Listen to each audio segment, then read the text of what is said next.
हमके वीडियो बनावे में परेशान कैले बिया। देख न रे यार ई कैसन काम कैले बिया। अरे ट्रेंडिंग बा पुष्पा का वीडियो बनावे दे। लूटा ना भैया बनाओ तनी।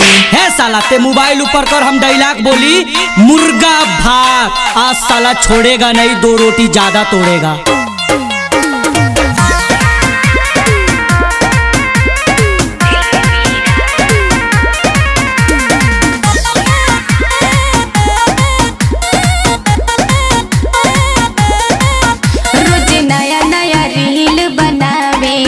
मिलियन में लाइक पावेला ए बाबू, रोज नया नया रील बनावेला, मिलियन में लाइक पावेला। एक के बाद ट्रेंडिंग में चलता हूँ आज, एक के बाद ट्रेंडिंग में चलता हूँ आज। पुष्पराज। तू साउथ के पुष्पराज, हम भोजपुरी के शिल्पी राज। तू साउथ के पुष्पराज, हम भोजपुरी के शिल्पी राज। हम सबके सामने चिल्ला के ही बात बताई। जे हमके फ्लावर समझता उनके हम फायर बन के दिखाई। जिंदगी के रफ्तार में मैं साला झुकेगा नहीं, गुस्सा राज मैं साला झुकेगा नहीं।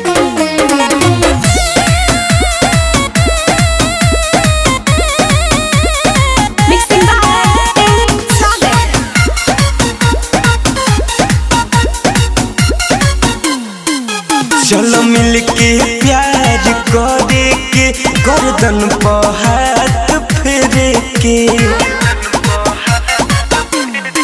कि चलो मिल के प्यार करे के, गर्दन पर हाथ फेरे के। हमनी पर सबके ध्यान बा, मार्केट में पूरा पहचान बा। करिला खुश बिहेव से अपना भूला न केहू नाराज।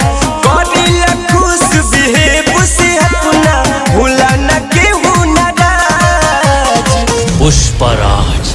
तू साउथ के पुष्पराज, हम भोजपुरी के शिल्पी राज।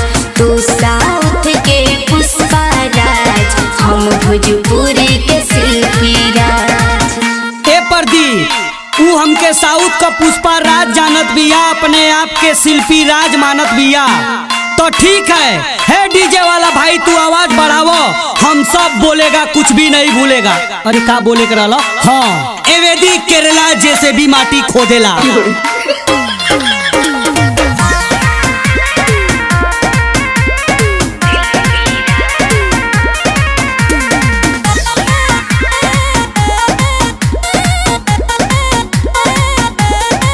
धर्मवीर उजाला सुनील राजा, बात कर ले तो आवेला मजा। धर्मवीर उजाला सुनील राजा, बात कर ले तो आवेला मजा। चला मिल के वीडियो बनावे के, पूरा दुनिया के दिखलावे के। हमके प्यार करेलू तू, हम तोहरा पे हमके प्यार करेलू तू, हम तोहरा पे बनाज।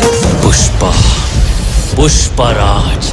तू साउथ के पुष्पराज, हम भोजपुरी के शिल्पी राज। तू साउथ